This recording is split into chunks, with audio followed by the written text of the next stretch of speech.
Un curso de milagros. Texto. Capítulo 4. Las ilusiones del ego. Introducción. La Biblia dice que si un hermano te pide que camines con él 1 milla, que le acompañes 2. Ciertamente no sugiere que le retrases en su viaje. Tu dedicación a un hermano no puede tampoco retrasarte a ti, solo puede conducir a un progreso mutuo. El resultado de una dedicación genuina es la inspiración, palabra que es lo opuesto a la fatiga si se entiende correctamente. Estar fatigado es estar desanimado, mas estar inspirado es estar en el espíritu. Ser egocéntrico es estar desanimado, mas estar centrado en sí mismo, en el buen sentido de la expresión, es estar inspirado o en el espíritu. Los verdaderamente inspirados están iluminados y no pueden morar en las tinieblas. Puedes hablar desde el espíritu o desde el ego según elijas. Si hablas desde el espíritu, es que has decidido acatar las palabras aquíétate y reconoce que yo soy Dios. Estas son palabras inspiradas porque reflejan conocimiento. Si hablas desde el ego, estás renegando del conocimiento en vez de ratificándolo y por lo tanto estás desanimándote. No te embarques en viajes inútiles, pues ciertamente no llevan a ninguna parte. Puede que el ego los desee, pero el espíritu no puede emprenderlos porque nunca está dispuesto a apartarse de sus cimientos. El viaje a la cruz debería ser el último viaje inútil. No sigas pensando en él, sino dalo por concluido. Si puedes aceptarlo como tu último viaje inútil, serás libre también de unirte a mi resurrección. Mientras no lo hagas, estarás desperdiciando tu vida, ya que ésta simplemente seguirá siendo una repetición de la separación, de la pérdida de poder, de los esfuerzos fútiles que el ego lleva a cabo en busca de compensación y finalmente de la crucifixión del cuerpo o muerte. Estas repeticiones continuarán indefinidamente hasta que voluntariamente se abandonen. No cometas el patético error de aferrarte a la vieja y rugosa cruz. El único mensaje de la crucifixión es que puedes superar la cruz. Hasta que no la superes, eres libre de seguir crucificándote tan a menudo como quieras. Este no es el evangelio que intenté ofrecerte. Tenemos otro viaje que emprender, y si lees cuidadosamente las lecciones que aquí se ofrecen, te ayudarán a prepararte para emprenderlo. 1. La enseñanza y el aprendizaje correctos. Un buen maestro clarifica sus propias ideas y las refuerza al enseñarlas. En el proceso de aprendizaje, tanto el maestro como el alumno están a la par. Ambos se encuentran en el mismo nivel de aprendizaje y a menos que compartan sus lecciones, les faltará convicción. Un buen maestro debe tener fe en las ideas que enseña, pero tiene que satisfacer además otra condición. Debe tener fe en los estudiantes a quienes ofrece sus ideas. Muchos montan guardia en torno a sus ideas porque quieren conservar sus sistemas de pensamiento intactos. Y aprender significa cambiar. Los que creen estar separados siempre temen cambiar porque no pueden concebir que los cambios sean un paso hacia adelante en el proceso de subsanar la separación. Siempre los perciben como un paso hacia una mayor separación debido a que la separación fue su primera experiencia de cambio. Crees que si no permites ningún cambio en tu ego, alcanzarás la paz. Esta marcada confusión solo puede tener lugar si sostienes que un mismo sistema de pensamiento puede erigirse sobre dos cimientos distintos. Nada puede llegar al espíritu desde el ego, ni nada puede llegar al ego desde el espíritu. El espíritu no puede ni reforzar al ego, ni aminorar el conflicto interno de éste. El ego en sí es una contradicción. Tu falso ser y el ser de Dios están en oposición, y lo están con respecto a sus orígenes, rumbos y desenlaces. Son fundamentalmente irreconciliables porque el espíritu no puede percibir y el ego no puede gozar de conocimiento. No están, por lo tanto, en comunicación, ni nunca lo podrán estar. Sin embargo, el ego puede aprender aun cuando su hacedor esté equivocado. Este, no obstante, no puede hacer que lo que fue infundido con vida sea completamente exánime. El espíritu no tiene necesidad de que se le enseñe nada, pero el ego sí. El proceso de aprender se percibe, en última instancia, como algo aterrador porque conduce no a la destrucción del ego, sino al abandono de éste a la luz del espíritu. Este es el cambio que el ego no puede sino temer, puesto que no comparte mi caridad. La lección que yo tuve que aprender es la misma que tú tienes que aprender ahora, y puesto que la aprendí, puedo enseñártela. Nunca atacaré a tu ego si bien estoy tratando de enseñarte cómo surgió su sistema de pensamiento. Cuando te recuerdo tu verdadera creación, tu ego no puede por menos que reaccionar con miedo. Aprender y enseñar son los mayores recursos de que dispones ahora porque te permiten cambiar de mentalidad y ayudar a otros a hacer lo mismo. Negarte a cambiar de mentalidad no conseguiría probar que la separación no ocurrió. El soñador que duda de la realidad de su sueño mientras todavía está soñando, no está realmente sanando su mente dividida. Tú sueñas con un ego separado y crees en el mundo que se basa en él. Todo ello te parece muy real. No puedes deshacerlo sin cambiar de mentalidad al respecto. Si estás dispuesto a renunciar al papel de guardián de tu sistema de pensamiento y ofrecérmelo a mí, yo lo corregiré con gran delicadeza y te conduciré de regreso a Dios. Todo buen maestro espera impartir a sus estudiantes tanto de lo que él mismo ha aprendido que algún día dejen de necesitarle. Este es el verdadero y único objetivo del maestro. Es imposible convencer al ego de esto porque va en contra de todas sus leyes, pero recuerda que las leyes se decretan para proteger la continuidad del sistema en que cree el que las promulga. Es natural que el ego trate de protegerse a sí mismo una vez que lo inventaste, pero no es natural que desees obedecer sus leyes a menos que tú creas en ellas. El ego no puede tomar esta decisión debido a la naturaleza de su origen, pero tú puedes tomarla debido a la naturaleza del tuyo.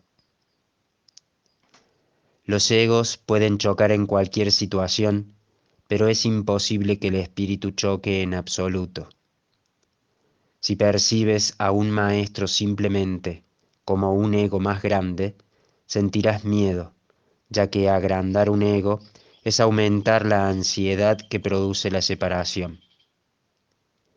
Enseñaré contigo y viviré contigo si estás dispuesto a pensar como pienso yo, pero mi objetivo será siempre eximirte finalmente de la necesidad de un maestro. Esto es lo opuesto al objetivo del maestro que se deja guiar por el ego. A ese solo le interesa el efecto que su ego pueda tener sobre otros egos y por consiguiente se sirve de su interacción con ellos como un medio de conservar su propio ego. Yo no podría dedicarme a enseñar si creyese eso, y tú no serás un maestro dedicado mientras lo creas. Se me percibe constantemente como un maestro al que hay que exaltar o rechazar, pero yo no acepto ninguna de esas dos percepciones de mí mismo. El que enseñes o aprendas no es lo que establece tu valía. Tu valía la estableció Dios. Mientras sigas oponiéndote a esto, todo lo que hagas te dará miedo, especialmente aquellas situaciones que tiendan a apoyar la creencia en la superioridad o en la inferioridad. Los maestros tienen que tener paciencia y repetir las lecciones que enseñan hasta que se aprendan. Yo estoy dispuesto a hacer eso porque no tengo derecho a fijar los límites de tu aprendizaje por ti. Una vez más, nada de lo que haces, piensas o deseas es necesario para establecer tu valía. Este punto no es debatible excepto en fantasías. Tu ego no está nunca en entredicho porque Dios no lo creó. Tu espíritu no está nunca en entredicho porque Él lo creó. Cualquier confusión al respecto es ilusoria, y mientras esta ilusión perdure, ninguna forma de dedicación es posible. El ego trata de convertir todas las situaciones en elogios para él a fin de superar sus propias dudas, y seguirá lleno de dudas mientras tú sigas creyendo en su existencia. Tú que lo inventaste, no puedes tener confianza en él porque cuando estás en tu mente recta, te das cuenta de que no es real. La única solución, cuerda, es no tratar de cambiar la realidad, lo cual sería ciertamente aterrador, sino aceptarla tal como es. Formas parte de la realidad, la cual permanece inmutable más allá del alcance del ego, aunque fácilmente al alcance del espíritu. Cuando sientas miedo, aquíétate y reconoce que Dios es real y que tú eres su Hijo amado en quien Él se complace. No dejes que tu ego refute esto, porque el ego no puede conocer algo que está tan lejos de su alcance como lo estás tú. Dios no es el autor del miedo. El autor del miedo eres tú. Has elegido crear en forma diferente de como crea Él y por lo tanto has hecho posible el que puedas tener miedo. No estás en paz porque no estás desempeñando tu función. Dios te encomendó una función muy elevada que no estás llevando a cabo. Tu ego ha elegido estar atemorizado en vez de llevarla a cabo. Cuando despiertes, te será imposible entender esto porque es literalmente increíble. No creas lo increíble ahora. Cualquier intento de incrementar su credibilidad es simplemente un intento de posponer lo inevitable. La palabra inevitable le causa terror al ego, pero es motivo de júbilo para el espíritu. Alcanzar a Dios es inevitable y tú no puedes eludirlo, de la misma manera en que Él no te puede eludir a ti. El ego tiene miedo del gozo del espíritu porque una vez que lo hayas experimentado, dejarás de proteger y de atribuirle valor al miedo.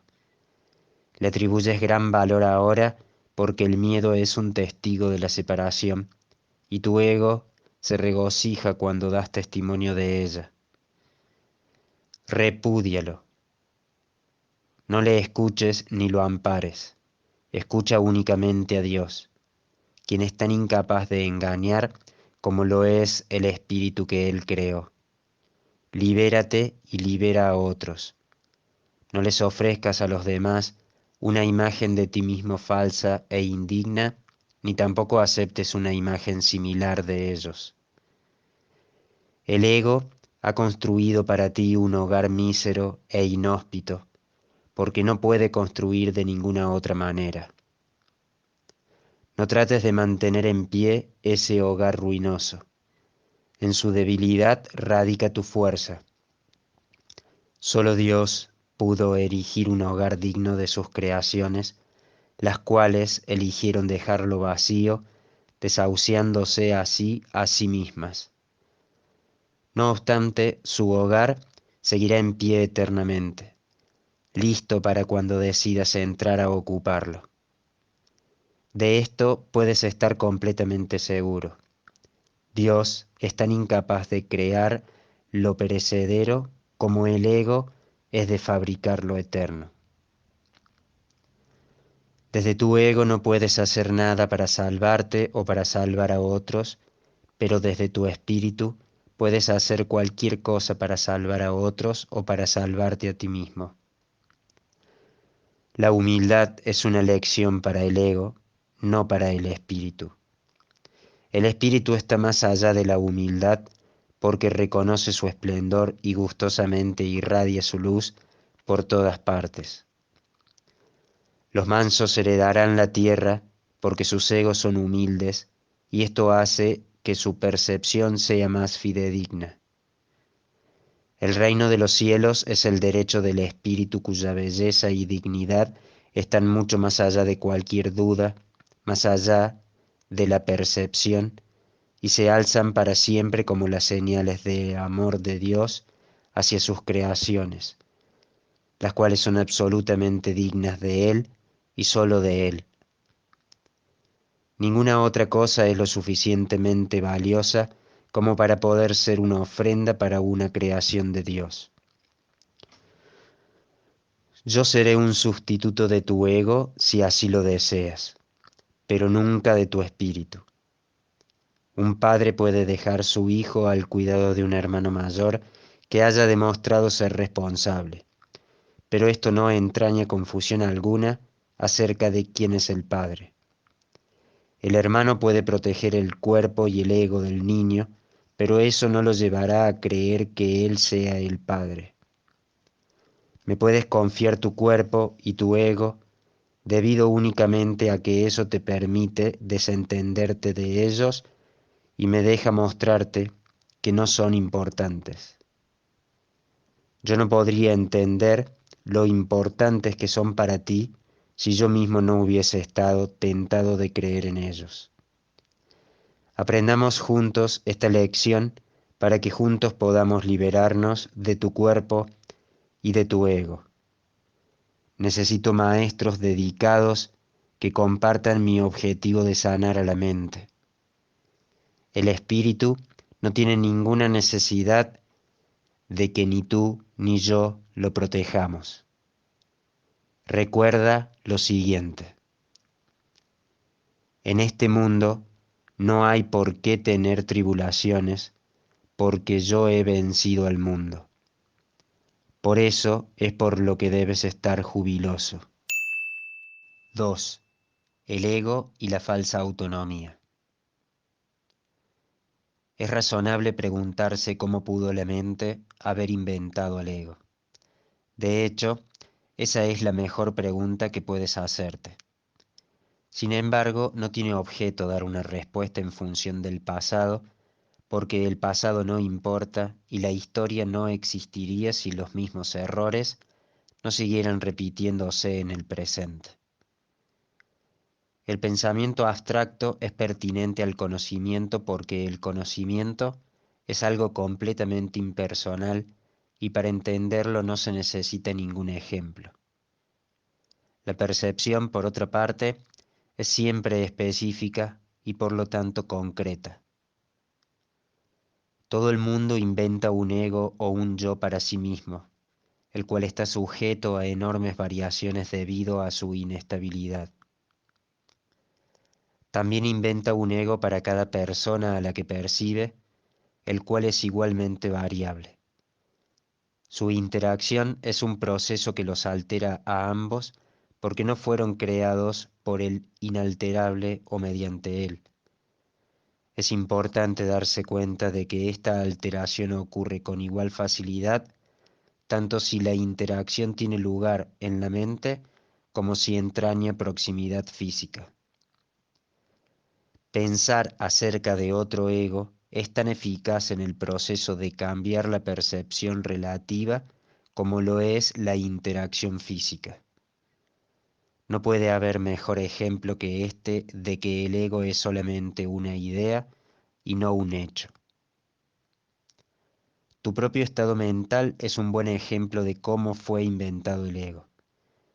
Cuando repudiaste el conocimiento fue como si nunca lo hubieses tenido.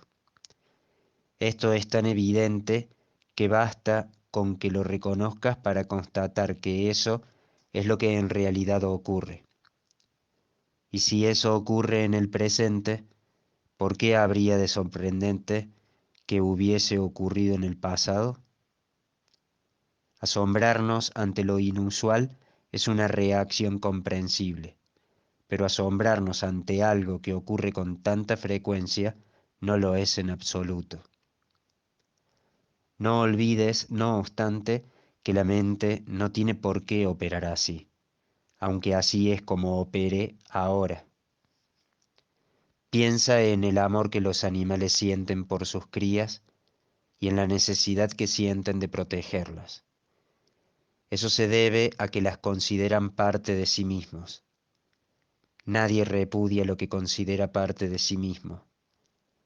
La manera en que reaccionas ante tu ego es similar a cómo Dios reacciona ante sus creaciones, con amor, con protección y con caridad. Tus reacciones ante el yo que inventaste no son sorprendentes. De hecho, son muy similares a la forma en que algún día reaccionarás ante tus creaciones reales, las cuales son tan eternas como tú. No es cuestión, por lo tanto, de cómo reaccionas ante el ego, sino de lo que crees ser. Creer es una función del ego, y mientras tu origen siga sujeto a interpretaciones, lo seguirás viendo desde el punto de vista del ego. Cuando el aprendizaje deje de ser necesario, simplemente conocerás a Dios. La creencia de que hay otra forma de percibir es la idea más sublime de que es capaz el pensamiento del ego. Esto se debe a que dicha idea reconoce, aunque sea mínimamente, que el ego no es el ser. Socavar el sistema de pensamiento del ego no puede sino percibirse como un proceso doloroso, aunque no hay nada que esté más lejos de la verdad. Los bebés gritan de rabia cuando se les quita un cuchillo o unas tijeras, a pesar de que si no se hiciera, podrían lastimarse. En este sentido todavía eres un bebé. No tienes una idea clara de lo que es el verdadero instinto de conservación y probablemente decidirás que necesitas precisamente lo que más daño te haría. Sin embargo, tanto si lo reconoces ahora como si no, has acordado cooperar en el empeño por llegar a ser inofensivo y servicial, atributos estos que son inseparables. Incluso las actitudes que tienes a ese respecto son necesariamente conflictivas, puesto que todas las actitudes están basadas en el ego. Esto, sin embargo, no siempre será así. Ten paciencia mientras tanto y recuerda que el desenlace es tan seguro como Dios. Solo aquellos que tienen una sensación real y duradera de abundancia pueden ser verdaderamente caritativos. Esto resulta obvio cuando consideras lo que realmente quiere decir ser caritativo. Para el ego, dar cualquier cosa significa tener que privarse de ello. Cuando asocias el acto de dar con el sacrificio, das solamente porque crees que de alguna forma vas a obtener algo mejor y puedes por lo tanto prescindir de la cosa que das. Dar para obtener es una ley ineludible del ego que siempre se evalúa a sí mismo en función de otros egos. Por lo tanto, está siempre obsesionado con la idea de la escasez, que es la creencia que le dio origen.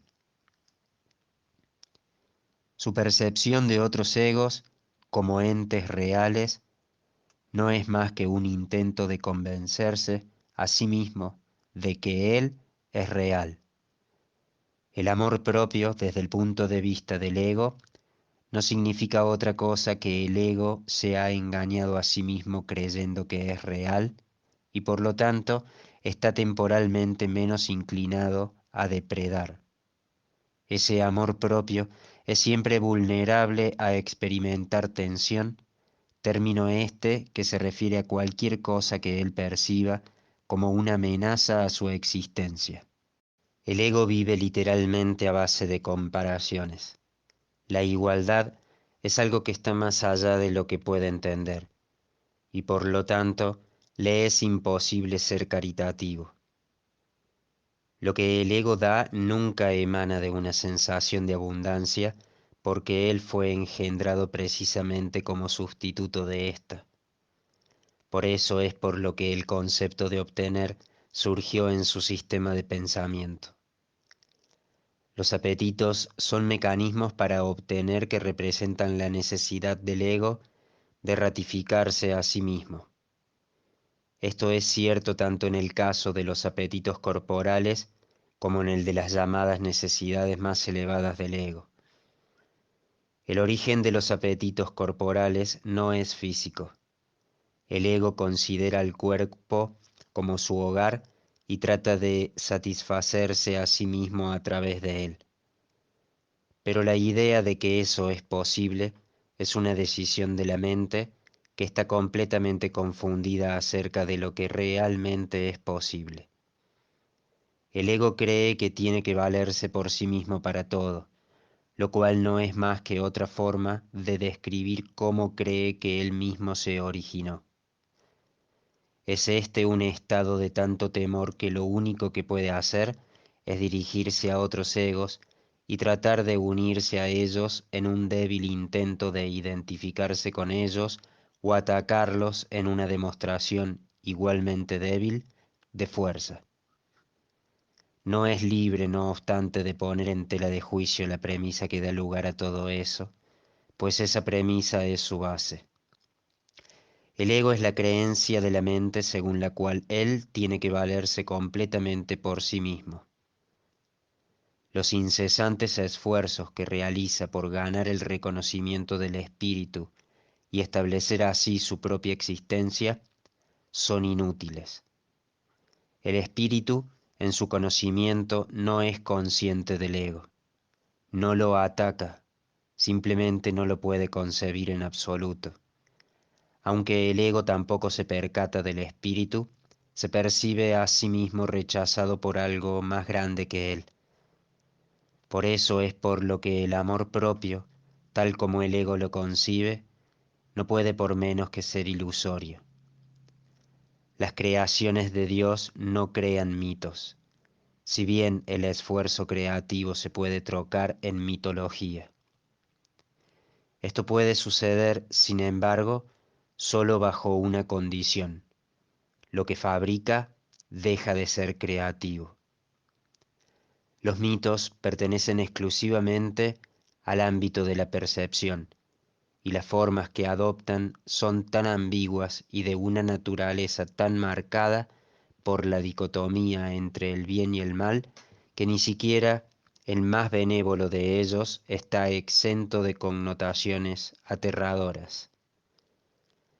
Los mitos y la magia están íntimamente relacionados, ya que los mitos generalmente tienen que ver con el origen del ego y la magia con los poderes que el ego se atribuye a sí mismo. Los sistemas mitológicos incluyen por lo general alguna descripción de la creación y la conectan con su forma particular de magia. La llamada lucha por la supervivencia no es más que la lucha del ego por prolongar su propia existencia así como la interpretación que ha hecho con respecto a su comienzo. Este comienzo casi siempre se asocia con el nacimiento físico, ya que resulta difícil sostener que el ego existía antes de ese momento. Los más religiosos de los mitos basados en el ego puede que postulen que el alma existía antes y que seguirá existiendo después de un lapso temporal de vida en el ego. Algunos postulan incluso que el alma será castigada por este lapso. La salvación, no obstante, no es aplicable al espíritu, pues éste no está en peligro, por lo tanto, no tiene que ser rescatado. La salvación no es otra cosa que mentalidad recta, que aunque no es la mentalidad uno del Espíritu Santo, se debe alcanzar antes de que la mentalidad uno pueda ser reinstaurada. La mentalidad recta conduce automáticamente al siguiente paso, ya que la percepción correcta está completamente exenta de cualquier forma de ataque, por lo tanto, la mentalidad errada desaparece. El ego no puede sobrevivir sin emitir juicios, por consiguiente, se le abandona. La mente tiene entonces una sola dirección por la que avanzar. La dirección que sigue es siempre automática, pues no puede sino atacar, pues no puede sino acatar los dictados del sistema de pensamiento al que se adhiere. No se puede hacer demasiado hincapié en el hecho de que corregir la percepción es simplemente un expediente temporal. Dicha corrección es necesaria únicamente porque la percepción falsa es un obstáculo para el conocimiento, mientras que la percepción fidedigna es un trampolín hacia él. El valor de la percepción correcta reside en la conclusión inevitable de que toda percepción es innecesaria. Esto elimina el obstáculo por completo. Te preguntarás cómo puede ser posible esto mientras parezca que vives en este mundo. Esa es una pregunta razonable. No obstante, tienes que asegurarte de que realmente entiendes lo que estás preguntando. ¿Quién es el tú que vive en este mundo? El espíritu es inmortal y la inmortalidad es un estado permanente.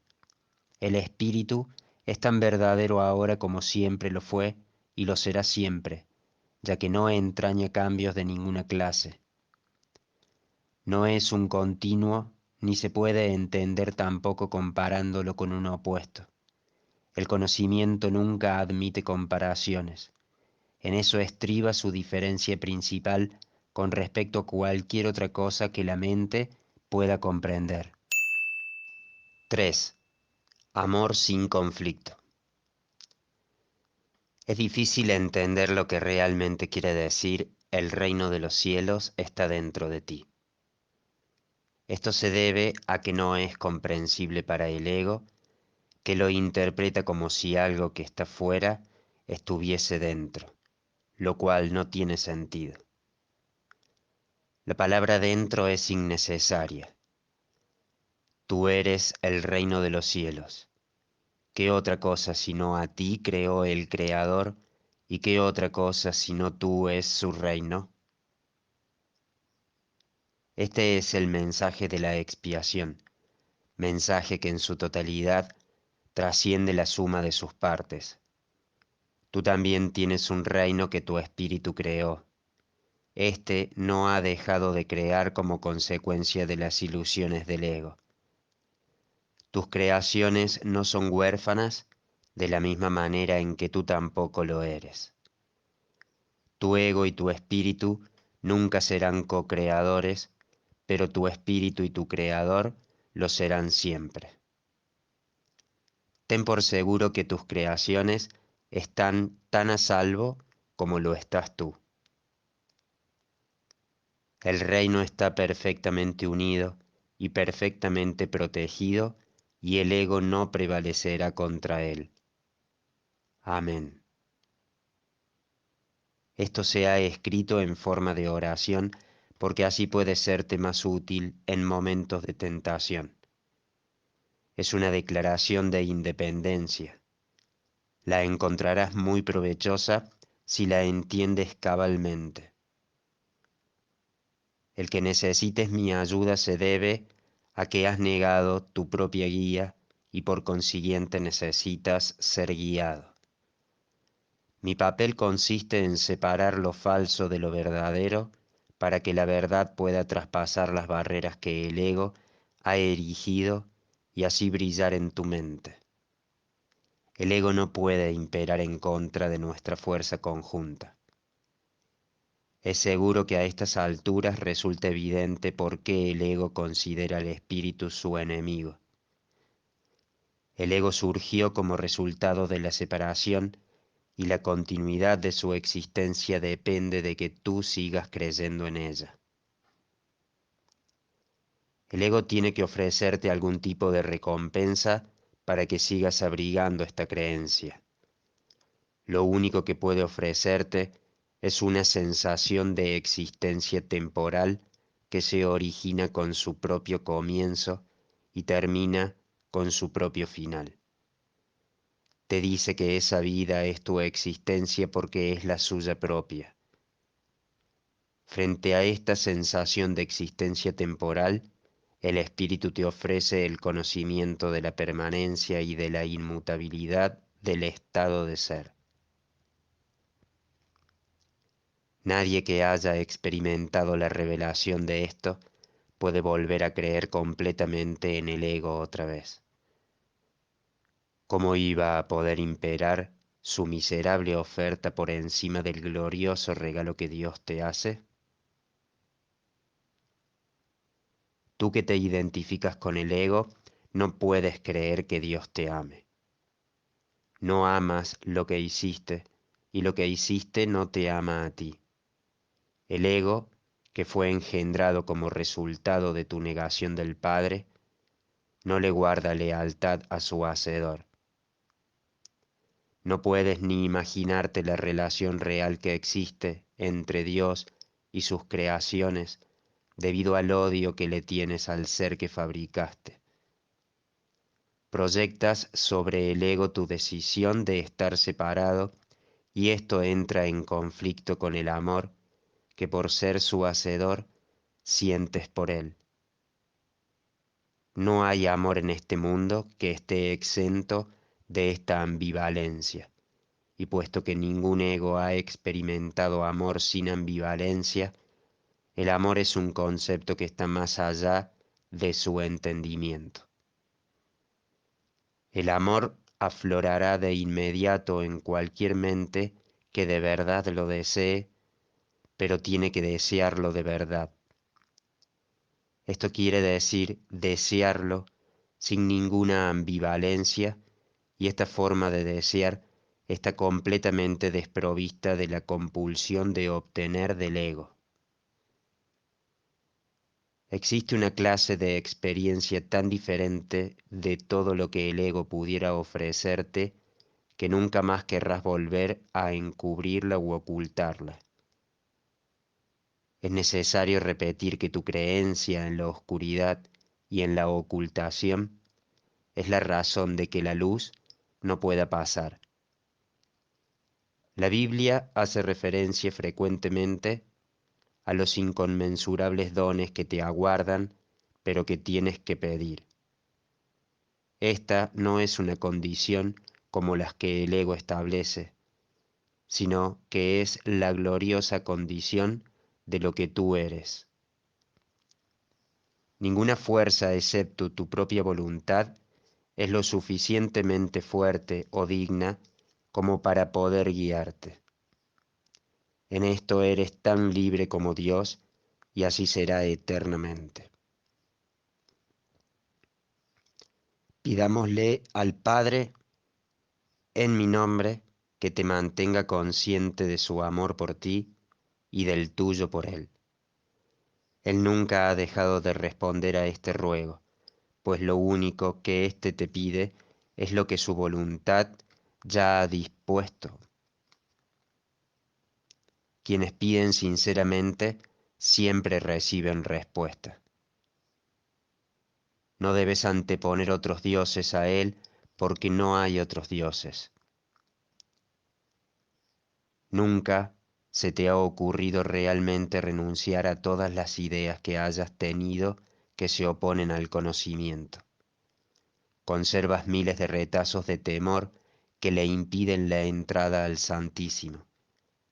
La luz no puede filtrarse a través de los muros que levantas para obstruir su paso y nunca estará dispuesta a destruir lo que tú has hecho.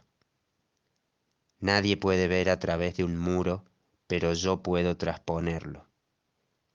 Mantente alerta contra los retazos de miedo que aún conservas en tu mente, o de lo contrario, no podrás pedirme que lo trasponga. Solo puedo ayudarte tal como nuestro Padre nos creó. Te amaré, te honraré y respetaré absolutamente lo que has hecho, pero no lo apoyaré a menos que sea verdad. Nunca te abandonaré tal como Dios tampoco te abandonará, pero tengo que esperar mientras tú continúes eligiendo abandonarte a ti mismo. Debido a que espero con amor y no con impaciencia, es indudable que me pedirás con sinceridad que lo trasponga. Vendré en respuesta a toda llamada inequívoca. Examina detenidamente qué es lo que estás realmente pidiendo. Sé muy honesto contigo mismo al respecto, pues no debemos ocultarnos nada el uno al otro. Si realmente tratas de hacer esto, habrás dado el primer paso en el proceso de preparar a tu mente a fin de que el Santísimo pueda entrar en ella. Nos prepararemos para ello juntos, pues una vez que Él haya llegado, estarás listo para ayudarme a preparar otras mentes para que estén listas para Él. ¿Hasta cuándo vas a seguir negándole su reino? En tu propia mente, aunque negada por el ego, se encuentra la declaración que te hará libre. Dios te ha dado todo. Este simple hecho significa que el ego no existe y esto le atemoriza mortalmente. En el lenguaje del ego, tener y ser significan dos cosas distintas, si bien para el Espíritu Santo son exactamente lo mismo. El Espíritu Santo sabe que lo tienes todo y que lo eres todo. Cualquier distinción al respecto es significativa solamente cuando la idea de obtener, que implica carencia, ha sido previamente aceptada. Por eso es por lo que no hacemos ninguna distinción entre tener el reino de Dios y ser el reino de Dios. Al sereno ser del reino de Dios, del que eres perfectamente consciente cuando estás en tu sano juicio, se le expulsa sin miramientos de aquella parte de la mente que el ego rige. El ego está desesperado porque se enfrenta a un contrincante literalmente invencible, tanto si estás dormido como si estás despierto. Observa cuánta vigilancia has estado dispuesto a ejercer para proteger a tu ego y cuán poca para proteger a tu mente recta.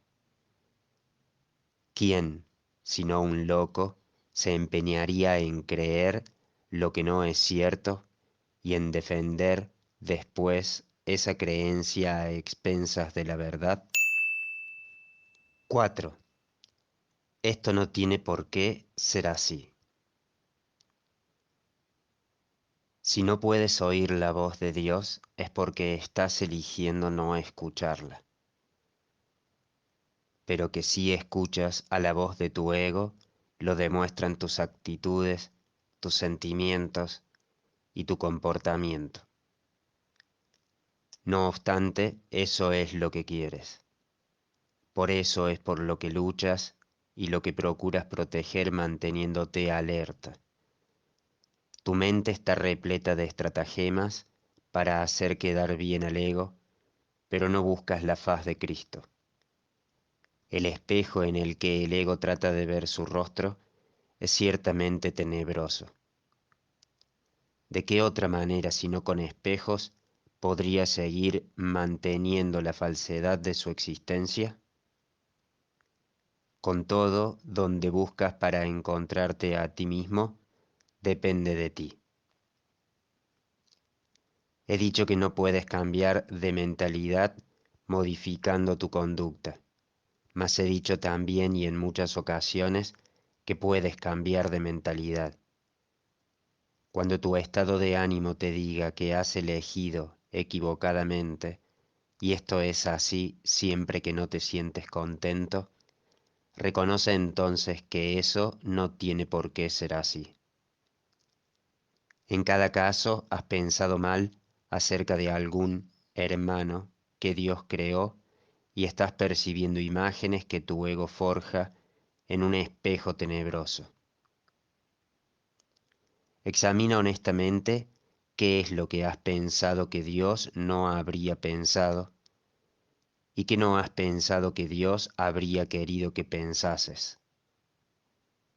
Examina honestamente todo lo que has hecho como lo que has dejado sin hacer y cambia entonces de mentalidad para que así puedas pensar con la mente de Dios. Esto puede parecer difícil, pero es mucho más fácil que intentar pensar al revés de cómo piensa Él. Tu mente y la de Dios son una. Negar esto y pensar de otra manera ha conservado a tu ego intacto, pero ha dividido literalmente a tu mente. Como hermano que te ama, tu mente es de suma importancia para mí y te exhorto a seguir mi ejemplo cuando te contemples a ti mismo o cuando contemples a tu hermano, y a que veas en ambos las gloriosas creaciones de un Padre glorioso. Cuando te sientas triste, reconoce que eso no tiene por qué ser así. Las depresiones proceden de la sensación de que careces de algo que deseas y no tienes. Recuerda que no careces de nada excepto si tú mismo así lo has decidido y toma entonces otra decisión. Cuando sientas ansiedad, date cuenta de que la ansiedad procede de los caprichos del ego y luego reconoce que eso no tiene por qué ser así. Puedes estar tan alerta contra los dictados del ego como en su favor. Cuando te sientas culpable, recuerda que el ego ciertamente ha violado las leyes de Dios, pero tú no. Los pecados del ego, déjamelos a mí. Ese es el propósito de la expiación. Pero hasta que no cambies de parecer con respecto a aquellos a quienes tu ego ha herido, la expiación no podrá liberarte. Si te sigues sintiendo culpable, es porque tu ego sigue al mando, ya que solo el ego puede experimentar culpa. Eso no tiene por qué ser así. Vigila tu mente contra las tentaciones del ego y no te dejes engañar por él. No tiene nada que ofrecerte. Cuando hayas abandonado ese desánimo voluntario, verás cómo tu mente puede concentrarse, trascender toda fatiga y sanar. No obstante, no te mantienes lo suficientemente alerta contra las exigencias del ego como para poder liberarte de ellas. Eso no tiene por qué ser así. El hábito de colaborar con Dios y sus creaciones se adquiere fácilmente si te niegas diligentemente a dejar que tu mente divague. No se trata de un problema de falta de concentración, sino de la creencia de que nadie, incluido tú, es digno de un esfuerzo continuo. Ponte de mi parte sistemáticamente contra este engaño y no permitas que esa desafortunada creencia te retrase. Los descorazonados no pueden ayudarse a sí mismos ni me pueden ayudar a mí. Sin embargo, solo el ego puede sentirse descorazonado. ¿Te has detenido a pensar seriamente en las muchas oportunidades que has tenido de regocijarte y en cuántas has dejado pasar? El poder de un hijo de Dios es ilimitado, pero Él puede restringir la expresión de su poder tanto como quiera. Tu mente y la mía pueden unirse para desvanecer con su luz a tu ego, liberando la fuerza de Dios para que reverbere en todo lo que hagas o pienses. No te conformes con menos y niégate a aceptar como tu objetivo nada que no sea eso. Vigila tu mente con sumo cuidado contra cualquier creencia que se interponga en el logro de tu objetivo y recházala. Juzga por tus sentimientos cuán bien has hecho esto, pues ese es el único uso acertado del juicio. Los juicios, al igual que cualquier otra defensa, se pueden utilizar para atacar o para proteger, para herir o para sanar. El ego se le debe llevar a juicio y allí declararlo inexistente. Sin tu lealtad, protección y amor, el ego no puede existir. Deja que sea juzgado imparcialmente y no podrás por menos que retirarle tu lealtad, tu protección y tu amor. Eres un espejo de la verdad en el que Dios mismo brilla en perfecta luz.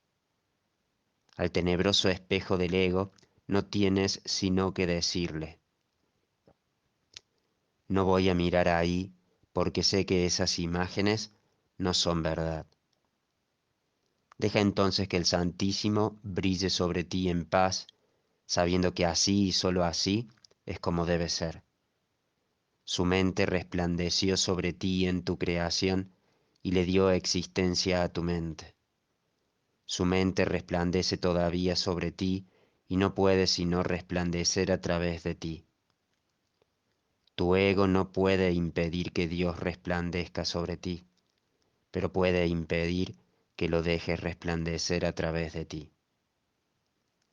El primer advenimiento de Cristo no es más que otro nombre para la creación, pues Cristo es el Hijo de Dios. El segundo advenimiento de Cristo no significa otra cosa que el fin del dominio del ego y la sanación de la mente. Al igual que tú, fui creado en el primero, y te he llamado para que te unas a mí en el segundo. Estoy a cargo del segundo advenimiento, y mi juicio, que se usa solamente como protección, no puede ser erróneo porque nunca ataca. El tuyo puede estar tan distorsionado que hasta creas que me equivoqué al escogerte. Te aseguro que eso es un error de tu ego. No lo confundas con humildad. Tu ego está tratando de convencerte de que él es real y de que yo no lo soy, ya que si yo soy real, no puedo ser más real que tú. Ese conocimiento, y te aseguro yo que es conocimiento, significa que Cristo ha venido a tu mente y la ha sanado.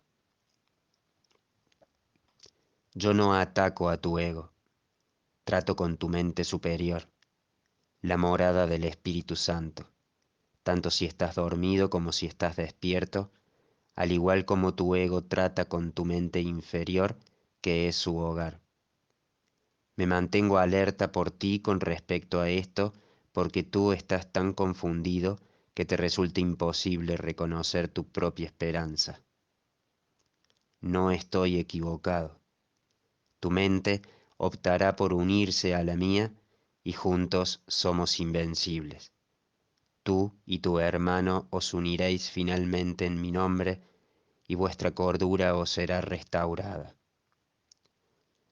Resucité a los muertos porque sabía que la vida era un atributo eterno de todo lo que el Dios viviente creó. ¿Por qué crees que habría de ser más difícil para mí inspirar a los desanimados o estabilizar lo inestable? Yo no creo que haya grados de dificultad en los milagros. Tú sí. Te he llamado y tú responderás. Yo comprendo que los milagros son acontecimientos naturales porque son expresiones de amor. El que yo te llame es tan natural como el que tú me respondas e igualmente inevitable. 5. La ilusión del ego-cuerpo. Todas las cosas obran conjuntamente para el bien. En esto no hay excepciones, salvo a juicio del ego. El ego se mantiene extremadamente alerta con respecto a lo que permite llegar hasta la conciencia, y esa no es la manera en que una mente equilibrada se mantiene ecuánime. El desequilibrio del ego se acentúa aún más porque mantiene su motivación principal oculta de tu conciencia y hace que el control predomine sobre la cordura. El ego tiene todas las razones del mundo para hacer esto, dado el sistema de pensamiento que le dio origen y al que sirve, puesto que el sano juicio juzgaría irrevocablemente contra él, el ego lo tiene que eliminar en aras de su propia supervivencia. Una de las causas principales del estado de desequilibrio del ego es su falta de discernimiento entre el cuerpo y los pensamientos de Dios. Los pensamientos de Dios son inaceptables para el ego porque apuntan claramente al hecho de que Él no existe. El ego, por lo tanto, los distorsiona o se niega a aceptarlos, pero no puede hacer que dejen de existir. El ego, por consiguiente, trata de ocultar no solo los impulsos inaceptables del cuerpo, sino también los pensamientos de Dios, ya que ambos suponen una amenaza para él. Dado que lo que básicamente le preocupa es su propia supervivencia ante cualquier amenaza, el ego los percibe a ambos como si fueran lo mismo. Y al percibirlos así, evita ser aniquilado como de seguro lo sería en presencia del conocimiento. Cualquier sistema de pensamiento que confunda a Dios con el cuerpo no puede por menos que ser demente. Sin embargo, esa confusión es esencial para el ego, que juzga únicamente en función de lo que supone o no una amenaza para él. En cierto sentido, su temor a Dios es cuando menos lógico, puesto que la idea de Dios hace que el ego se desvanezca. Pero que le tenga miedo al cuerpo, con el que se identifica tan íntimamente, no tiene ningún sentido. El cuerpo es el hogar que el ego ha elegido para sí.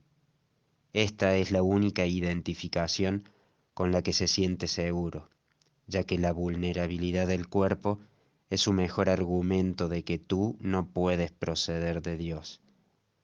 Esta es la creencia que el ego apoya fervientemente. Sin embargo, odia al cuerpo porque no lo considera lo suficientemente bueno como para ser su hogar. En este punto es donde la mente queda definitivamente aturdida. Habiéndole dicho el ego que ella es realmente parte del cuerpo y que el cuerpo es su protector, también le dice que el cuerpo no puede protegerla. Por consiguiente, la mente inquiere. ¿Dónde puedo entonces encontrar protección? A lo que el ego responde: en mí. La mente, y no sin razón, le recuerda al ego que él mismo ha insistido en que con lo que él está identificado es con el cuerpo, de modo que no tiene objeto recurrir a éste para obtener protección. El ego no dispone de una respuesta plausible para esto, puesto que no la hay, pero sí dispone de una solución típica. Elimina la pregunta de la conciencia. Una vez fuera de la conciencia, la pregunta puede producir desasosiego, y de hecho lo produce, pero no puede ser contestada porque no puede ser planteada. Esta es la pregunta que debes hacerte. ¿A dónde debo acudir en busca de protección? Busca y hallarás no significa que tengas que buscar ciega y desesperadamente algo que no podrías reconocer. La búsqueda que tiene sentido se emprende conscientemente, se organiza conscientemente y se dirige conscientemente. El objetivo debe formularse claramente y luego tenerse siempre presente. Aprender y querer aprender son inseparables. Te resulta más fácil aprender cuando crees que lo que estás tratando de aprender tiene valor para ti. Ahora bien, no todo lo que tal vez quieras aprender tiene valor duradero. En realidad, muchas de las cosas que quieres aprender tal vez las hayas escogido precisamente porque su valor es efímero. El ego cree que es una ventaja no comprometerse con nada que sea eterno, ya que lo eterno solo puede proceder de Dios. La eternalidad es la única función que el ego ha tratado de desarrollar, si bien ha fracasado repetidamente. El ego transige con la cuestión de lo eterno, al igual que con todas las cuestiones que de algún modo tienen que ver con la verdadera pregunta, la cual espera encubrir y mantener fuera de la conciencia, ocupándose de asuntos marginales. La tendencia típica del ego de estar continuamente ocupado con nimiedades tiene como objeto apoyar ese propósito. Uno de sus ardides favoritos para obstaculizar el aprendizaje es embarcarse en problemas diseñados de tal manera que su resolución sea imposible. La pregunta que nunca formulan quienes se embarcan en tales maniobras dilatorias es ¿para qué? Esa es la pregunta que tienes que aprender a plantearte en relación con todo. ¿Qué propósito tiene? Sea cual fuere, dirigirá tus esfuerzos automáticamente. Cuando tomas una decisión con respecto a un objetivo, tomas una decisión con respecto a los esfuerzos que vas a llevar a cabo en el futuro. Y esta decisión permanecerá en vigor a menos que cambies de parecer. 6. Las recompensas de Dios. El ego no reconoce el verdadero origen de la amenaza, y si te identificas con él, no entenderás la situación tal como es. Lo único que le confiere al ego poder sobre ti es la lealtad que le guardas. Me he referido al ego como si fuera una entidad separada que actúa por su cuenta. Esto ha sido necesario para persuadirte de que no puedes descartarlo a la ligera y de que tienes que darte cuenta de cuán extensa es la parte de tu pensamiento que él controla. Sin embargo, no nos podemos detener ahí, pues de lo contrario, no podrías sino pensar que mientras estés aquí o mientras creas estar aquí, estarás en conflicto. El ego no es más que una parte de lo que crees acerca de ti. Tu otra vida ha continuado sin ninguna interrupción y ha sido y será siempre completamente inmune a tus intentos de disociarte de ella. En el proceso de aprender a escapar de las ilusiones, es imprescindible que nunca te olvides de la deuda que tienes con tu hermano. Es la misma deuda que tienes conmigo. Cuando actúas de manera egoísta con otro, repudias la gracia que esta deuda te ofrece y la percepción santa que produciría. La palabra santa puede usarse aquí porque a medida que aprendes cuán endeudado estás con toda la filiación, la cual me incluye a mí, te aproximas tanto al conocimiento como la percepción lo permite. La brecha que entonces queda es tan diminuta que el conocimiento puede salvarla y eliminarla para siempre. Todavía tienes muy poca confianza en mí, pero esta aumentará a medida que recurras más y más a mí en vez de a tu ego en busca de consejo. Los resultados te irán convenciendo cada vez más de que esta es la única elección cuerda que puedes hacer. Nadie que aprenda por experiencia propia que cierta elección le brinda paz y alegría, mientras que otra le precipita al caos y al desastre, tiene más necesidad de persuasión. Es más eficaz aprender a base de recompensas que a base de dolor, porque el dolor es una ilusión del ego y no puede producir más que un efecto temporal. Las recompensas de Dios, en cambio, se reconocen inmediatamente como eternas. Puesto que este reconocimiento lo haces tú y no el ego, el reconocimiento mismo establece que tú y el ego no podéis ser lo mismo. Tal vez creas que ya has aceptado esto, pero aún no estás convencido del todo.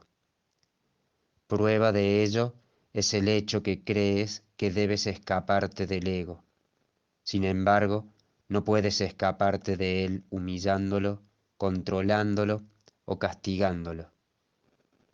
El ego y el espíritu no se conocen. Solo mediante la disociación puede la mente separada mantener vigente la separación. Una vez que ha hecho esto, niega todos los impulsos verdaderamente naturales, no porque el ego sea una cosa separada, sino porque quieres creer que tú lo eres. El ego es un mecanismo para seguir albergando esta creencia, pero sigue siendo únicamente tu decisión de usar tal mecanismo lo que lo perpetúa. ¿Cómo puedes enseñarle a alguien el valor de algo que él mismo ha desechado deliberadamente? Tiene que haberlo desechado porque no le atribuyó ningún valor. Lo único que puedes hacer es mostrarle cuánta infelicidad le causa su ausencia e írselo acercando lentamente para que pueda ver cómo mengua su infortunio según se le aproxima. Esto le enseña a asociar su infelicidad con la ausencia de lo que desechó y lo opuesto a la infelicidad con su presencia. Comenzará a desearlo gradualmente a medida que cambie de parecer con respecto a su valor. Te estoy enseñando a que asocies la infelicidad con el ego y la felicidad con el espíritu. Tú te has enseñado a ti mismo lo contrario. Sigues siendo libre de elegir, mas a la vista de las recompensas de Dios, ¿puedes realmente desear las recompensas del ego? De momento, la confianza que yo tengo en ti es mayor que la que tú tienes en mí, pero no siempre será así. Tu misión es muy simple. Se te pide que vivas de tal forma que demuestre que no eres un ego, y yo no me equivoco al elegir los canales de Dios. El Santísimo comparte mi confianza y acepta mis decisiones con respecto a la expiación, porque mi voluntad nunca está en desacuerdo con la suya. Dije anteriormente que yo estoy a cargo de la expiación. Esto es así debido únicamente a que llevé a término el papel que me correspondía en ella como hombre y ahora lo puedo completar a través de otros. Los canales que he elegido no pueden fallar porque les prestaré mi fortaleza mientras la de ellos sea insuficiente. Iré contigo al Santísimo y mediante mi percepción Él podrá salvar la diminuta brecha. Tu gratitud hacia tu hermano es la única ofrenda que quiero. Se la llevaré a Dios por ti, sabiendo que conocer a tu hermano es conocer a Dios. Si le estás agradecido a tu hermano, le estarás agradecido a Dios por lo que creó. Mediante tu gratitud podrás llegar a conocer a tu hermano, y un momento de verdadero reconocimiento convierte a todo el mundo en tu hermano, porque cada uno de ellos es hijo de tu Padre. El amor no conquista todas las cosas, pero sí las pone en su debido lugar. Puesto que tú eres el reino de Dios, te puedo conducir de vuelta a tus creaciones. Ahora no las reconoces, pero aquello de lo cual te has disociado aún se encuentra ahí. A medida que te acercas a un hermano, te acercas a mí, y a medida que te alejas de él, la distancia entre tú y yo aumenta. La salvación es una empresa de colaboración. No la pueden emprender con éxito aquellos que se desvinculan de la filiación, porque al hacer eso se desvinculan de mí. Dios acudirá a ti solo en la medida en que se lo ofrezcas a tus hermanos. Aprende primero de ellos y estarás listo para oír a Dios. Eso se debe a que la función del amor es una. 7. Creación y comunicación. Está claro que si bien el contenido de cualquier ilusión particular del ego es irrelevante, su corrección es más útil dentro de un contexto específico. Las ilusiones del ego son muy concretas, aunque la mente es naturalmente abstracta. Parte de la mente, no obstante, se vuelve concreta al dividirse. La parte concreta cree en el ego porque el ego depende de lo concreto. El ego es aquella parte de la mente que cree que lo que define tu existencia es la separación. Lo único que el ego percibe es un todo separado, desprovisto de las relaciones que presupone el estado de ser. El ego, por lo tanto, está en contra de la comunicación, excepto cuando se utiliza para establecer separación en vez de para abolirla. El sistema de comunicación del ego se basa en su propio sistema de pensamiento, al igual que todo lo demás que él impone. Su comunicación está controlada por la necesidad que tiene de protegerse e interrumpirá la comunicación siempre que se sienta amenazado. Esta interrupción es una reacción hacia una o varias personas determinadas. El carácter específico de la manera de pensar del ego da lugar entonces a generalizaciones falsas que no son realmente abstractas en lo absoluto. El ego simplemente responde de ciertas maneras específicas a todo lo que percibe como relacionado. El espíritu, en cambio, reacciona de la misma manera a todo lo que sabe que es verdadero y no responde en absoluto a nada más. Tampoco hace ningún esfuerzo por establecer lo que es verdad. Sabe que lo único que es verdad es lo que Dios creó. El espíritu está en completa y directa comunicación con todos los aspectos de la creación, debido a que está en completa y directa comunicación con su creador. Esta comunicación es la voluntad de Dios. Creación y comunicación son sinónimos. Dios creó a cada mente comunicándole su mente y de este modo la estableció para siempre como un canal para su mente y su voluntad. Puesto que sólo los seres que pertenecen a un mismo orden pueden realmente comunicarse, sus creaciones se comunican naturalmente con Él y como Él. Esta comunicación es perfectamente abstracta, ya que su aplicación es de una calidad universal y no está sujeta a ningún juicio, excepción o alteración. Dios te creó mediante esta comunicación y para ella. La mente puede distorsionar su propia función, pero no puede atribuirse a sí misma funciones que no le fueron dadas. Por eso es por lo que la mente no puede perder del todo la capacidad de comunicarse, aun cuando puede negarse a utilizarla en favor del estado de ser. Tanto la existencia como el estado de ser se basan en la comunicación. La existencia, sin embargo, es específica en cuanto a qué, cómo y con quién vale la pena entablar comunicación. El estado de ser carece por completo de estas distinciones. Es un estado en el que la mente está en comunicación con todo lo que es real. En la medida en que permitas que ese estado se vea coartado, en esa misma medida estarás limitando la idea que tienes acerca de tu propia realidad, la cual se vuelve total únicamente cuando reconoces a toda la realidad en el glorioso contexto de la verdadera relación que tiene contigo. Esa es tu realidad.